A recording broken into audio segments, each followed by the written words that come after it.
Good morning, everyone. Our topic for today is about partnership. But before we go to the definition of partnership, let me just give a short, brief history about partnership. So, the idea of partnership is quite ancient. In 2200 BC, Hammurabi, king of Babylon, provided for the regulation of partnerships.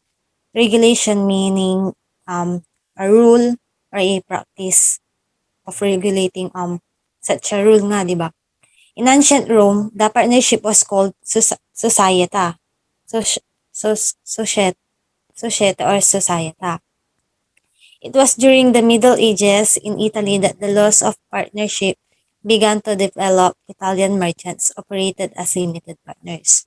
Pag sinabi natin limited partners, yung liability niya is ng partner is hindi nag-exceed dun sa amount ng in-invest niya.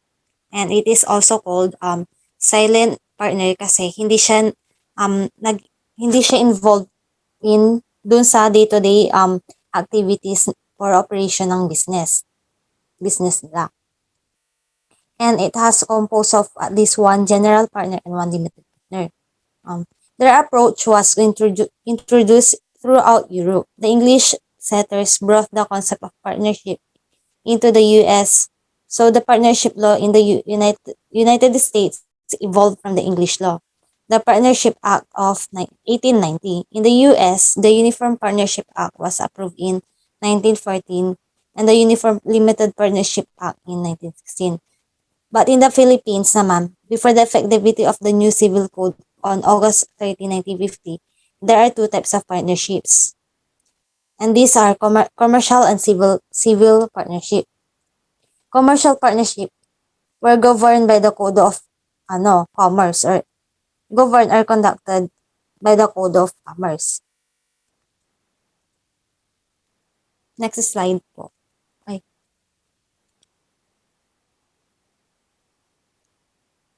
So, dito na tayo sa may definition ng partnership. Partnership, it is a contract of partnership. In a contract of partnership, two or more persons bind themselves to contribute money, property, or industry to a common fund with the intention of dividing the profit among themselves. Siyempre, hindi mo siya matatawag na partnership kapag mag-isa mo lang. Kailangan dito yung na mayroong two or more nga na na tao na magde-decide na maging partners into a business, and they need to contribute money, property, or industry nga, di ba? And syempre mag-perform ka ng mag-enter ka ng partnership kasi gusto mong kumita, and yung kikitain nyo as a partner is i-divide nyo siya into equal part. And ganun din kapag may losses kayo. So the partnership as a juridical personality, separate and distinct from that of each of the partners.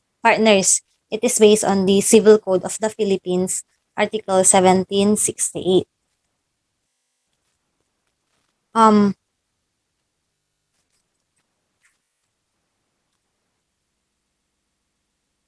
Example dito nung sa may juridical personality is, di ba sa it involves in a partnership, hindi lang yung dalawa or dalawang tao yung involved, kundi tatlo, ganun.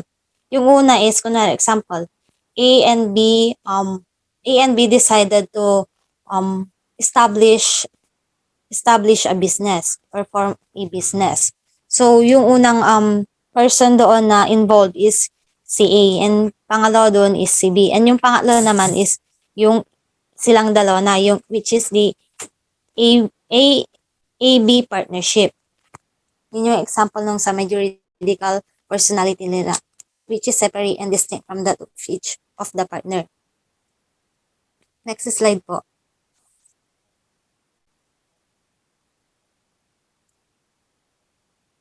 Partnership resembles sole proprietorships. May sabi dito, yung partnership daw is halos may pagkakatulad doon sa proprietorships. Except lang yung doon sa kung ilang tao yung involved doon. Kasi sa pag-sold, di ba, ibig sabihin, mag-isa ka lang. Pero doon naman sa partnership, whether two or more owner of the business naman siya. So each owner is called a partner. Partnerships are often formed to bring together various talents and knowledge. Partnerships provided a means of obtaining more equity capital than a single individual can obtain and allow the sharing of risk for rapidly growing businesses. Siyempre, kapag nag-enter ka ng partnership, both kayo ng partner mo yung share ng knowledge mo doon about dun sa gusto nyong ipakatayong business, and syempre mas tawag dito,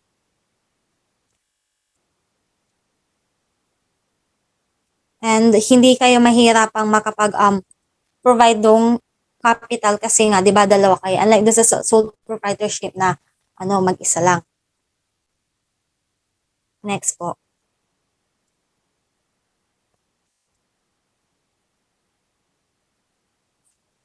So a profession is not is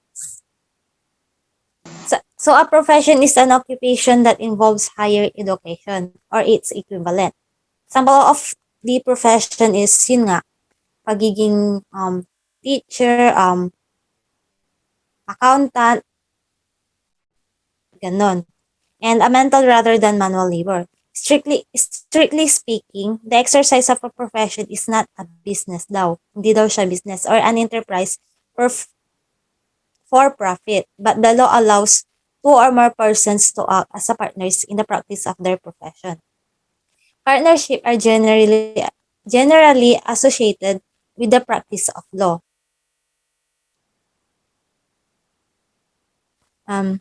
Public accounting, medicine, and other professions. Partnership of this nature are called general professional partnership.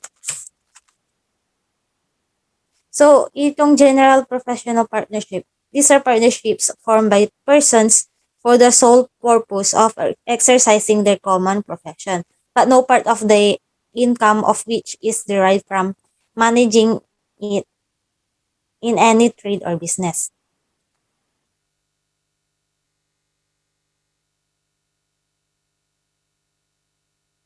Next po. So, here are the characteristics of a partnership. So, the characteristics of partnership are different from the sole proprietorship.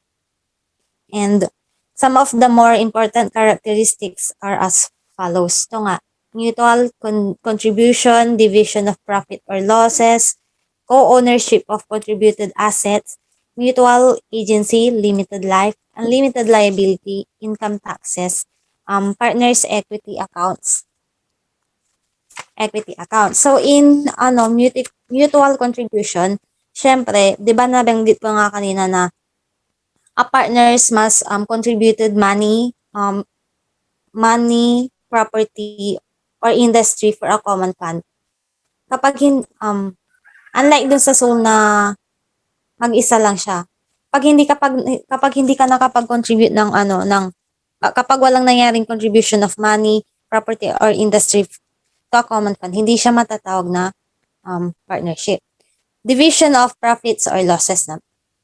Here, syempre ang essence ng partnership is yung each partner is mag-share sila ng profit or losses. Hindi lang yung isa yung magbe-bear ng losses samantalang isa siya lang yung magbe-benefit dun sa may profit na earn nila. So next is yung co-ownership of contributed assets. All assets contributed into the partnership are owned by the partnership by virtue of its separate and distinct juridical personality. If one partner contributes an asset to the business, all partners jointly own it in a special sense. For mutual agency naman, ito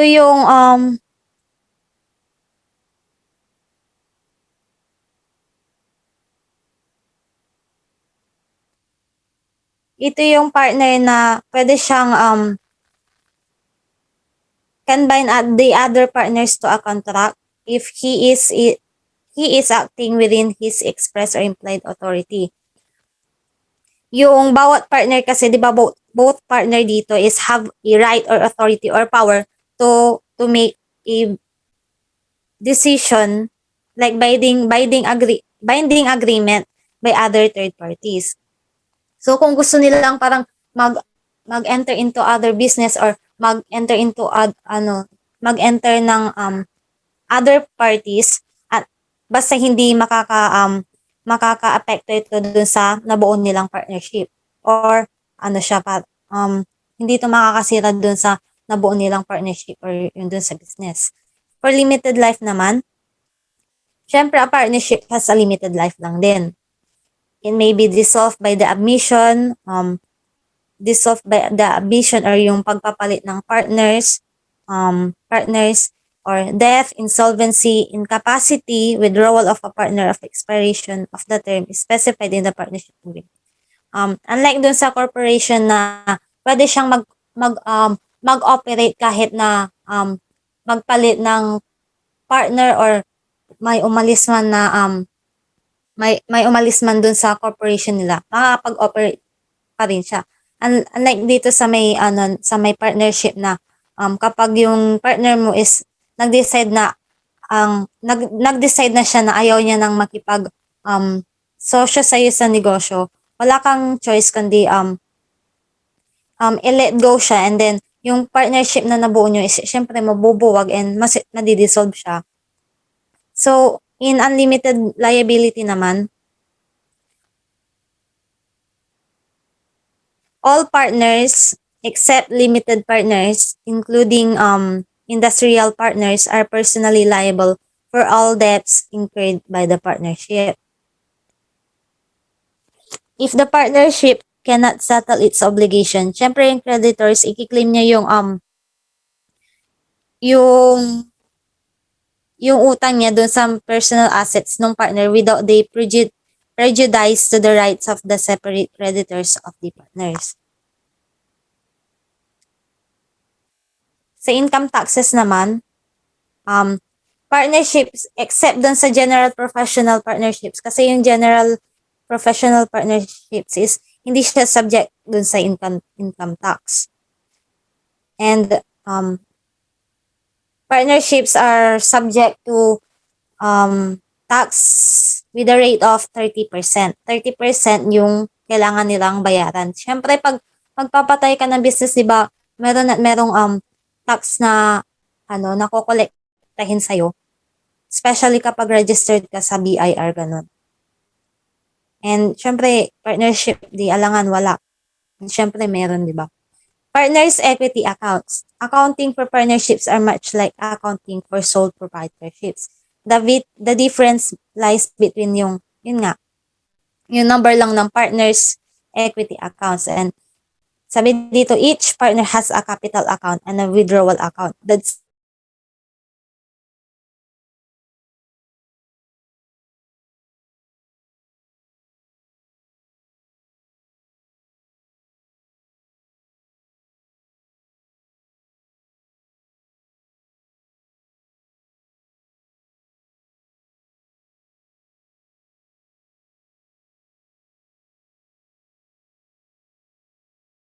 So, dito naman tayo sa advantages and disadvantages of the partnership. A partnership offers certain advantages over a sole proprietorship and a corporation. It also has a number of disadvantages. So, dito muna tayo sa advantages of partnership versus sole proprietorships. So, number one, advantages ng partnership over sole proprietorship is yung brings greater financial capability to the business.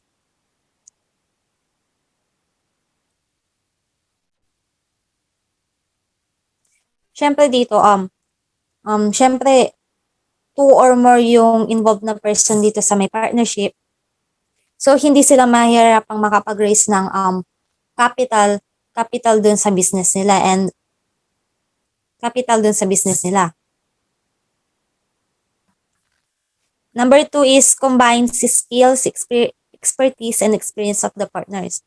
Syempre dito, pag mag-enter sila ng partnership, syempre, magpapalitan sila ng skills nila, knowledge nila, or kaya yung experience nila on how they can manage their business.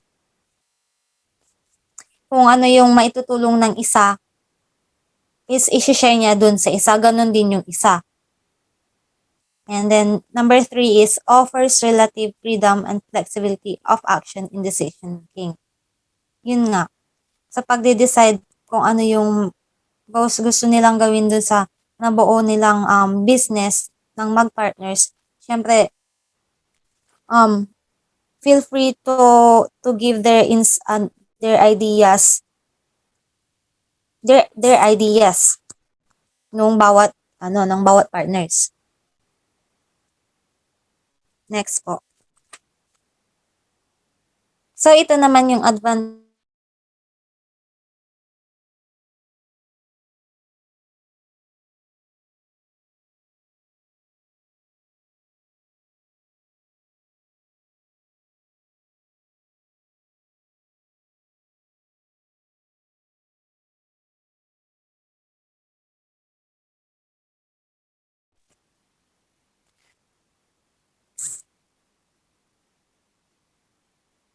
So, yung pangalawang advantages ng partnership over corporation is yung more personal siya and informal.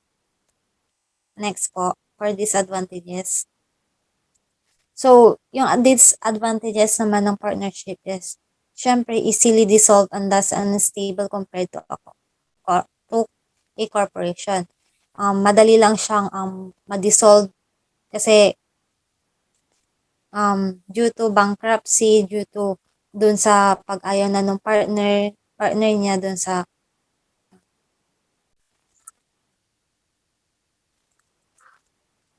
So, dito na tayo sa may terms of existence. So, in a partnership, for any period of time is stipulated by the partners. Kahit kailan nila gustuhin mag-operate ng business nila na na-form nila. Well, doon pero sa may corporation, not to exceed 50 years. Pero pwede silang mag-extend because they are subject to extension. So, ayun. So, yung next topic is yung classification of partnership and articles of partnership ay i-discuss ni Ms. Aviles. Ms. Aviles. Thank you, Ms. Daphne. So, good morning po ulit sa ating lahat.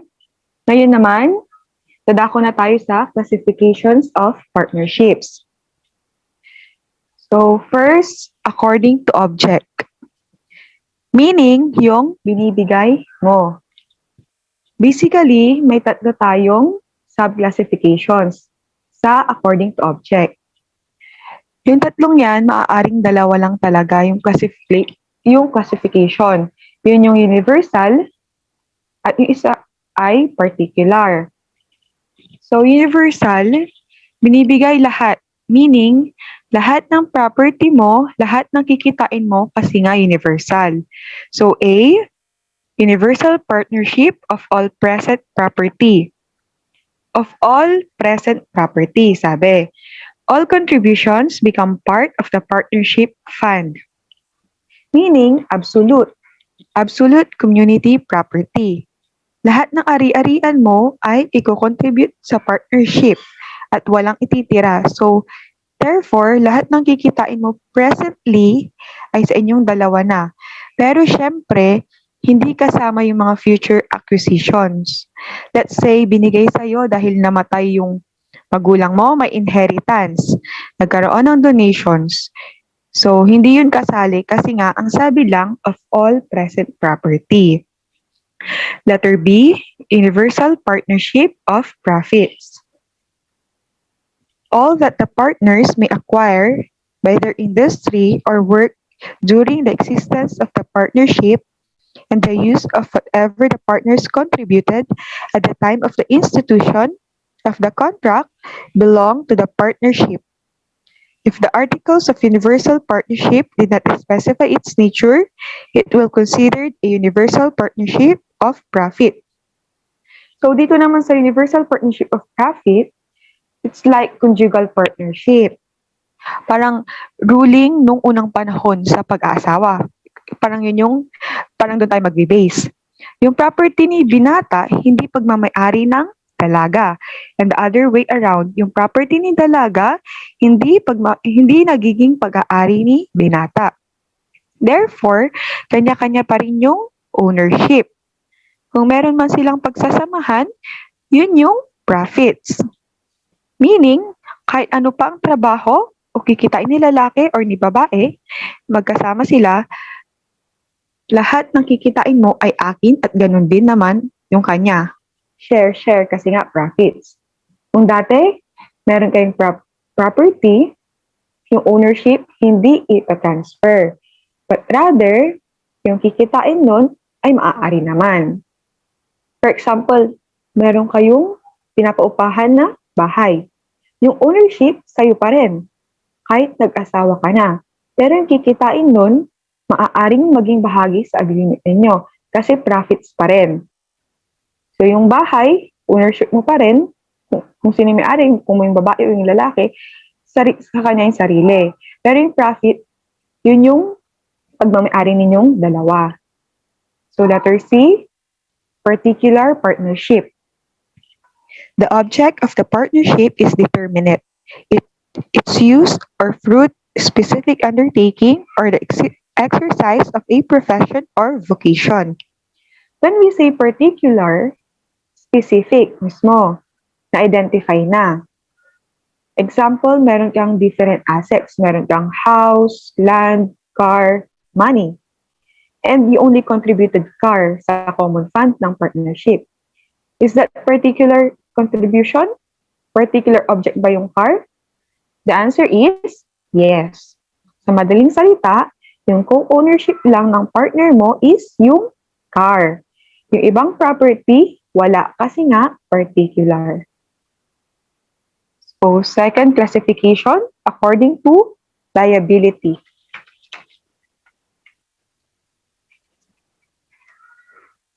First is general, meaning andyan yung essential characteristics ng partnership. Kung sakaling nagkaroon ng problema yung negosyo, nalugi, kahit na yung personal properties mo maaaring kolektahin o kunin ng mga creditors. Nadadama yung personal mong assets kahit hindi mo kinontribute. If the partnership is general, kasi nga, liable to the extent of their separate properties. So B, limited. The limited partners are liable only to the extent of their personal contributions. In a limited partnership, the law states that there shall be at least one general partner. So dito sa limited, hindi lahat ng ari-arian, kung ano lang kinontribute mo sa partnership, yun lang ang maaaring kunin kapag nagkaroon ng problema. Yung personal assets mo, hindi na. Meaning, protektado kasi nga limited. Ngayon, may caution. Kung sakaling yung partnership is limited, kailangan mismo sa pangalan ng partnership, lagyan ng salitang limited or LTD. Meaning, kahit magkaroon ng problema, hindi makukuha yung kanyang personal assets. Pero hindi pwedeng magkaroon ng limited partnership ng kahit ni isa walang general. Hindi pwedeng lahat kayo limited, bawal yon. Dapat meron at least isa na general partner. Kung nagkaroon ng problema, sino ang hahabulin? E di si general. Siya ang kawawa. May disadvantage din kung limited.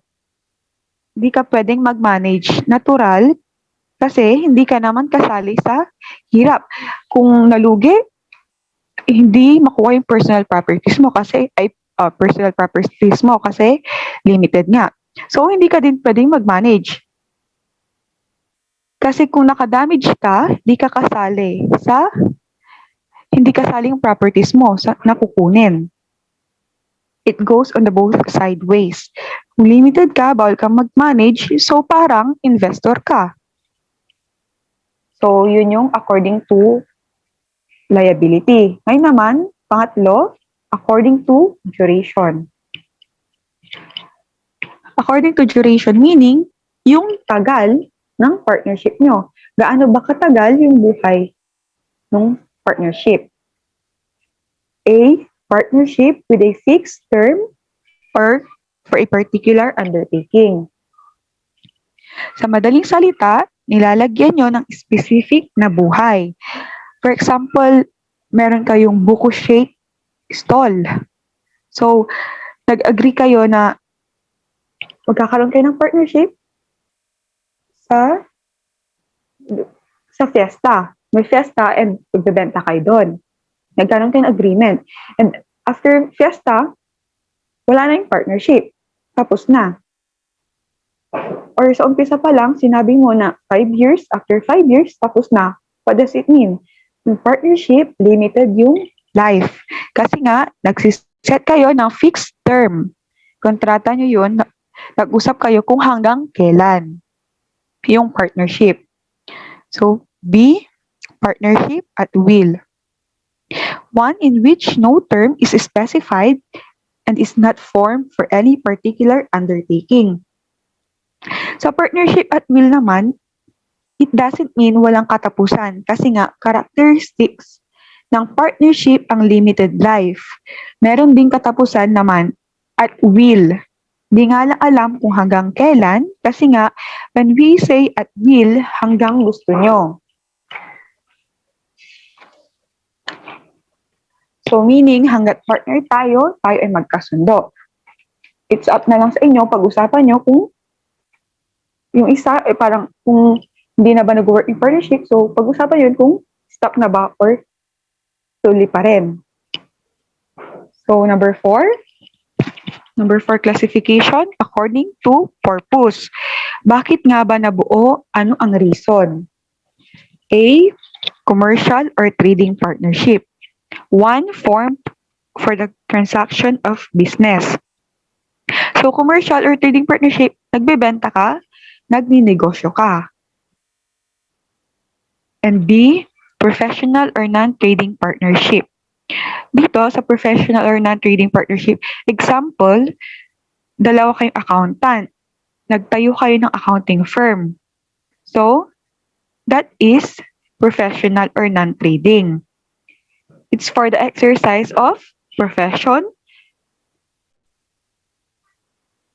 while the other is for the business. Yung commercial, for the business, and then yung professional, yun nga, exercise ng profession mo. As a accountant, nagtayo ka ng accounting firm, so, yung profession mo, na-exercise mo doon. So, number 5, classification according to legality of existence. Sa point of view ng batas, ano ang tingin sa inyo? So, una, de jure. De jure partnership, one which has complied with all the legal requirements for its establishments. Meaning, yung partnership na nag-comply sa lahat ng kailangan ng batas, malinis ka. Meron ka ng mga permit, DTI, nag-registered ka, as in lahat ng kailangan, lahat ng requirement, kinumply mo. Compliant ka, nag-i-exist ka sa tingin ng batas. So, letter B, de facto partnership. One which has failed to comply with all the legal requirements for its establishment.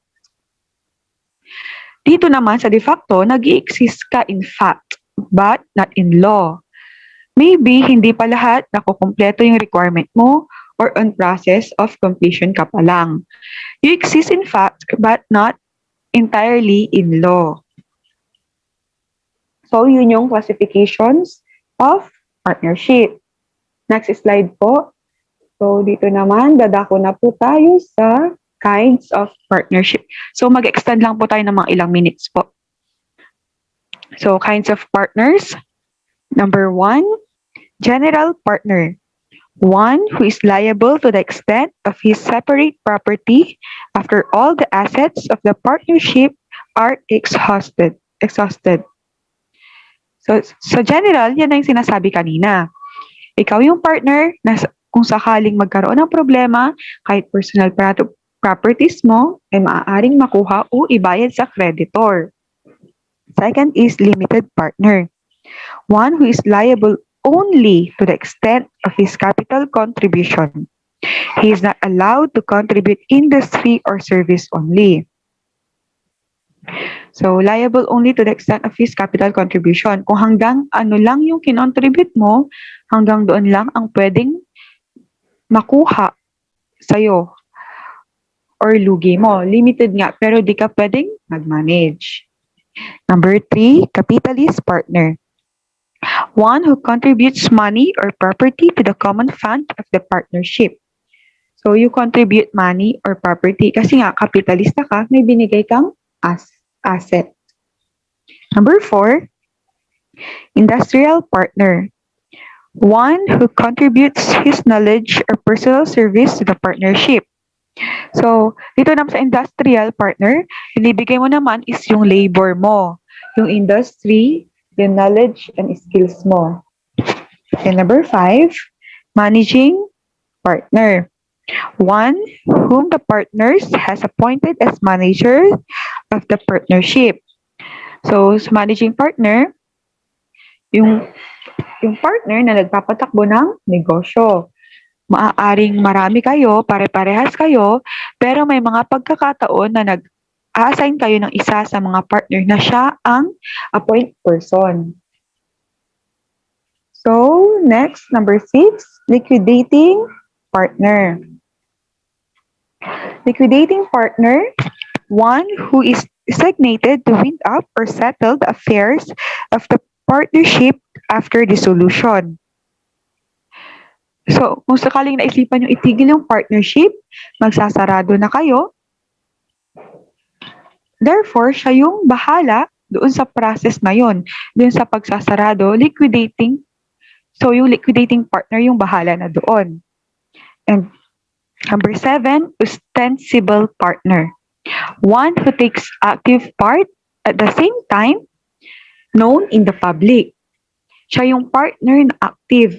Kilala siya ng public na partner siya ng negosyo at the same time, meron siyang ginagawa. Meaning, nagko-contribute at kilala.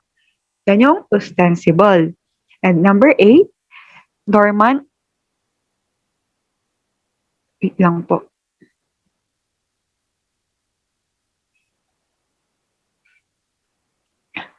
So, yun po. Number 8 is dormant partner. Tapusin lang po natin itong kinds of partner and then mag-end na po tayo. Number 8, dormant partner. Itong dormant partner naman is kabaliktaran siya ng ostensible. Dormant partner, one who does not take active part in the business of the partnership and is not known as partner. Hindi siya kilala ng kahit sino. At the same time, wala pa siyang ginagawa. So, dormant partner, parang, di ba nga, mayroong dormant volcano. Meaning, hindi pumuputok walang activity. So, parang tulog. Ganun yung dormant partner. Number 9 is silent partner. One who does not take active part in the business of the partnership, though may be known as a partner. Silent nga, walang ginagawa pero kilala ka. And number 10 is secret partner. One who takes active part in the business but is not known to be a partner by outside parties. Walang nakakaalam pero may ginagawa ka. Secret lang, kumbaga, parang secret weapon, ganon. And then, last is nominal partner or partner by estoppel. One who is actually not a partner but who represents himself as one. So, dito sa partner by estoppel, hindi naman talaga siya partner but nagre-represent siya as if partner. Nag-a-act siya na parang siya ay partner na nga. So, parang hindi hindi talaga kayo, pero umaasta ka na parang kayo. Assuming na partner by SPL ka. So for example, partner A, B, C. So ang sa partnership, ang talagang partners lang is si A and B. And then si C, inassume niya na partner na rin siya, kasama na siya sa partnership. Ito namang si A, nag-agree siya. Nag-agree siya na, oo nga, partner na natin si C. Pero itong si B, wala siyang kaalam-alam. Hindi niya alam na, hindi niya alam na partner na si C. So, partner ba estoppel yun? Kasi, kailangan, partner A and B, alam nila both na kasama si C. May agreement dapat na kasama siya. So, assuming lang na partner. So, not really a partner, but acting as one. So, dun po nagtatapos yung kind of partners. Any questions po or clarifications? And yung mga susunod pong topic, itutuloy po natin on Saturday. May questions po ba tayo? Ate, Apo, sino po ito? may specific number po ba yung sa partnership or kung ilan lang po yung specific na members nila? Nabanggit ni ni Ate Daf kanina na 2 or more persons may form a partnership. So, wala naman talaga parang, as far as I know, wala yung, basta 2 or more persons, wala siyang parang, kung hanggang ilang lang, partners. Tama po ba? Yes po, ate.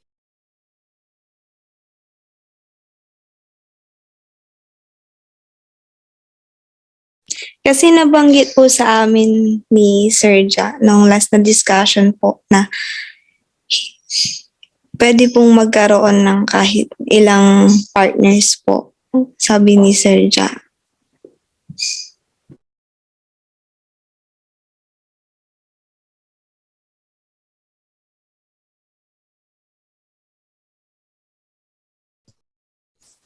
So, yung sa partnership, matatawag mo siyang partnership kapag binubuo siya ng 2 or more partners. So, parang wala siyang exact number kung ilan. Basta 2 or more lang talaga siya. Pero sa di ba, maano din natin yung sa corporation. Ano yung sa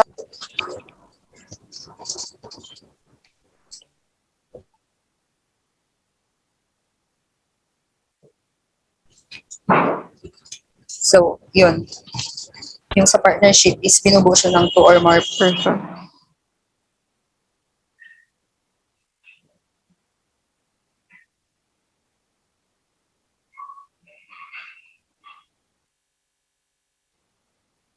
So, any clarifications pa po? The law allows 2 or more persons to act as partners in the practice of their profession. Any more questions po?